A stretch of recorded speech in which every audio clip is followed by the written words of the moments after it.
So today we will discuss a concept in ray optics. Especially we will discuss shortcuts only, how to find images, final images and images distances. Okay. That too, this concept is based on the refraction at plane surfaces. Okay.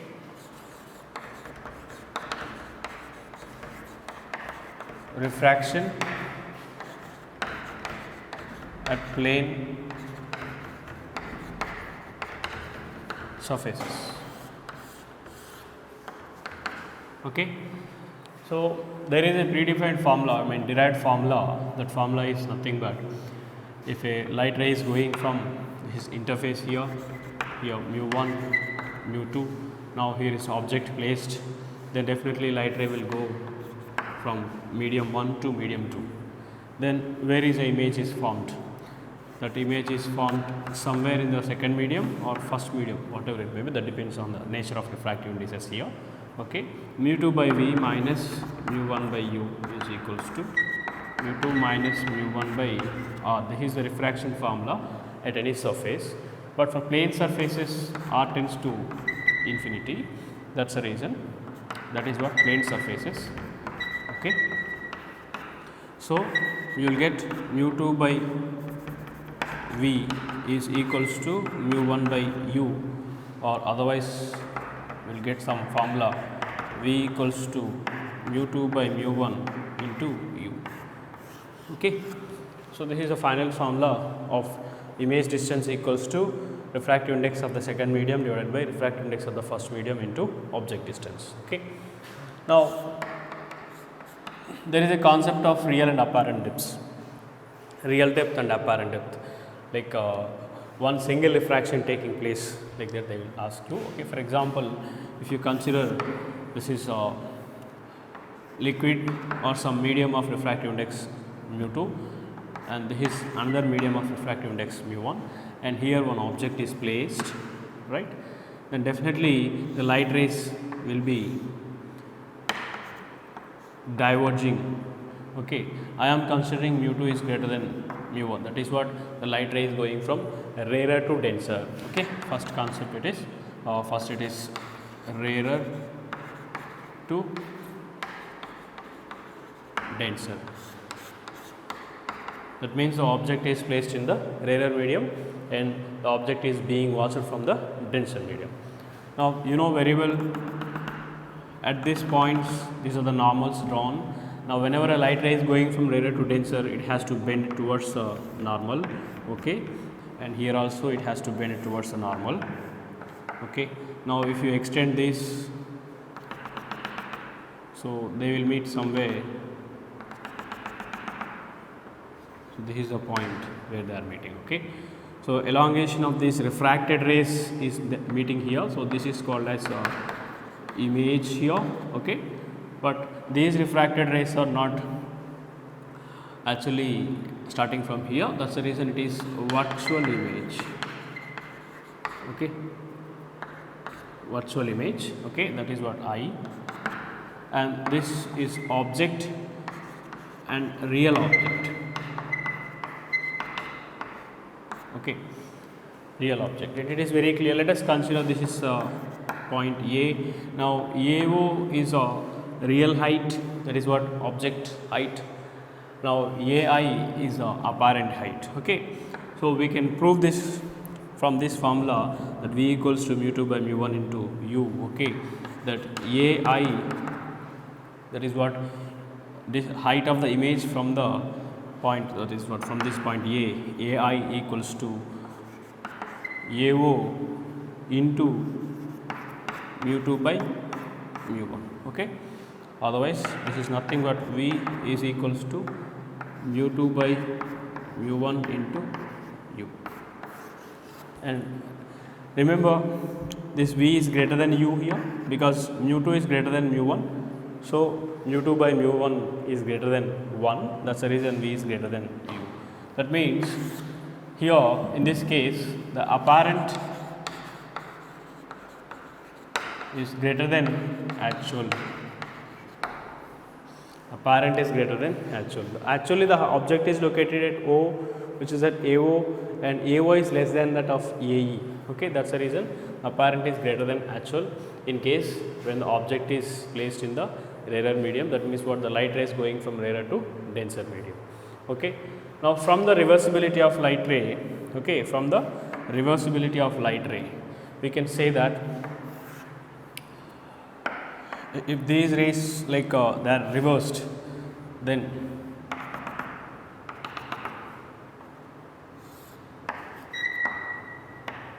okay, they will meet at this point. Of course, this is what reversibility of light ray.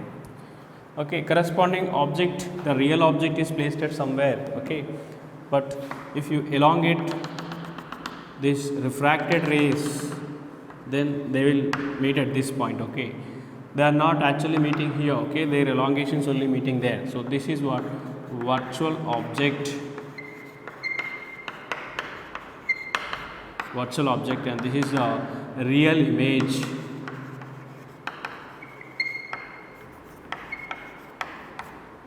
Real image. Now let us consider this is A. Now AI. Okay, and this is what AO. Now the object height. Okay, object height is what, AO is greater than that of image height. Or you can write image is closer to the surface, AI is less than AO. Now in this case what you can write this formula like this: V equals to mu1 by mu2 times that of U, or you can write V equals to U divided by mu2 by mu1. So what is that situation here? Here the apparent is less than actual. Okay, the apparent in earlier case, whenever it is going from rarer to denser, apparent was greater than actual. Okay, but in this case it is denser to rarer, the second case. Okay, denser to rarer. Okay, in case of denser to rarer, the light ray is moving, then apparent is less than actual. Okay, so you can write here apparent is less than actual. That means what, actually the virtual object is here, okay, which is greater distance than that of image. The real image is formed closer than the virtual object. Okay, so these are the two situations, like when the light ray is going from rarer to denser and denser to rarer. Okay, next two more possibilities are there. After that we will discuss shortcuts. In that shortcut you will understand what I am doing here.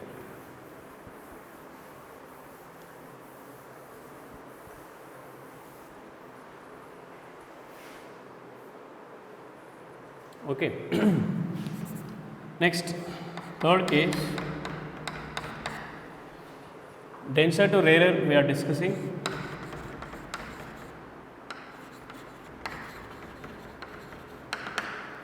But the object is placed inside the denser medium. Okay, object is placed inside the denser medium like this. This is the object. Now mu2, mu1, mu2 is greater than mu1 here. Now definitely light rays will be going like this. These are the normals drawn. Now whenever the light ray is going from denser to rarer, okay, denser to rarer, it has to move away from the normal. Yes, of course. Then their elongation, this is the elongation, meeting point. Okay, actually the object is here. Okay, this is real object O, but the image is formed here. Okay, let us consider this point is A. Now from the same formula, V equals to mu2 by mu1 of U. Okay, you can say that the AI is the apparent depth here. Okay, the apparent depth AI is equals to mu1 by mu2 times that of actual depth AO, because it is going into mu 1, okay, that's the reason it is mu 1 by mu 2. So we can say that apparent is less than actual, okay, or you can write this, the AI is equals to AO divided by mu 2 by mu 1, okay, clear. Now here also we can find the principle of we can apply principle of reversibility for this light rays, okay. Principle of reversibility, if you apply, like these rays you have to reverse them. Let us see that.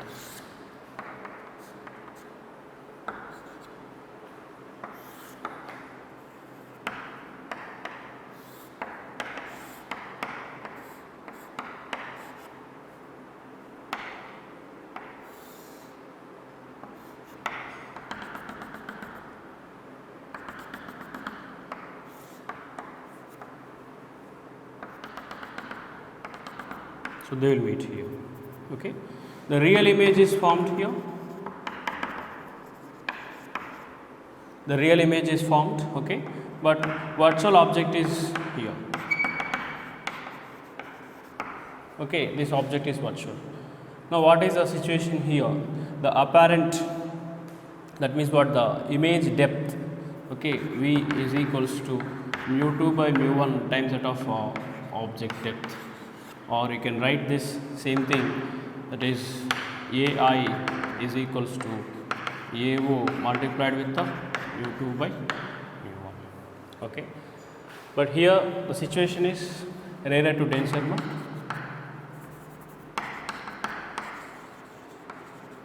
Rarer to denser, okay.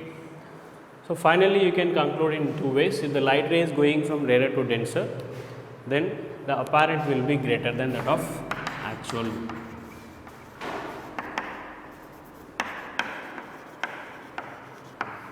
The light ray is going from rarer to denser, okay, then apparent will be greater than actual. Then in second case, second possibility, the light ray is going from denser to rarer, then apparent will be less than that of actual, okay. So we will discuss the shift also, okay. So if we discuss the shift in each case,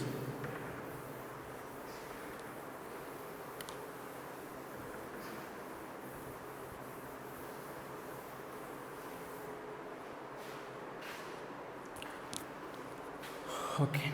So we will make a tabular form here. Light ray is going from rarer to denser, one possibility. Next, denser to rarer, another possibility, okay. Always mu 2 is the refractive index of denser, mu 1 is the refractive index of rarer. So now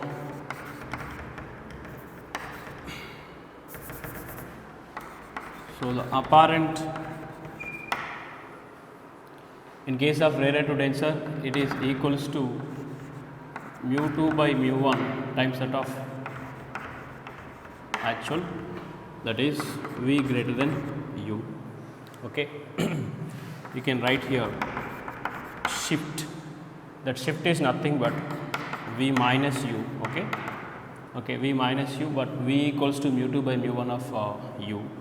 So it is mu 2 by mu 1 minus 1 whole multiplied with the U. This is the shift you can write. In case of denser to rarer, okay, apparent is equals to actual divided by mu 2 by mu 1, okay. That means V is less than U, okay. Now in that case the shift is equals to again V minus U, but shift will be negative, that is going to be 1 minus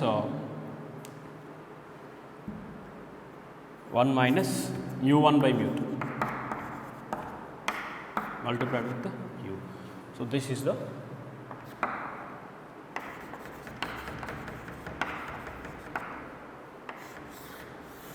tabular form which involves shortcuts. Okay. Now we can take one more, that is nature of object and image. Okay. So if the light rays are either converging or diverging, my notation CGT stands for convergent light rays, okay, light beam, and DGT stands for divergent light rays. And now we are going to discuss the nature of image and object. So let us take first object, and here it is image. Remember, if the divergent beam is there, okay, then object is going to be real and corresponding image is virtual.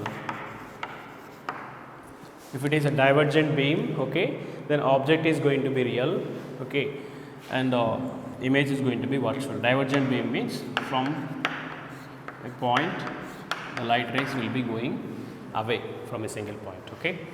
Convergent beam, object is going to be virtual, okay, image will be real. Okay. Convergent beam means like to a single point they will be converged. This is a convergent beam, this is a divergent beam. Okay. I hope you have understand this. Okay. Please remember, in case of refraction at plane surfaces, if it is going from rarer to denser, then apparent height or depth is greater than that of actual, that is equals to apparent equals to mu2 by mu1 into actual. Okay. And in case of denser to rarer, apparent is less than that of actual, then that is equals to apparent equals to actual by mu2 by mu1. Here my notation, mu2 is always a refractive index of denser medium, okay, mu1 is always a refractive index of rarer medium. Okay. And these are the shifts. Shift is nothing but the difference in actual position and apparent position, simply the difference in image location and object location, that is what V minus U. In case of rarer to denser, this is going to be positive. Okay. In case of denser to rarer, this V minus U is going to be negative, that's the reason we will take U minus V and all. Otherwise you will get 1 minus mu1 by mu2. Okay. Mu1 is always less than that of mu2 in my notation. Okay. Thank you. I hope you understand this.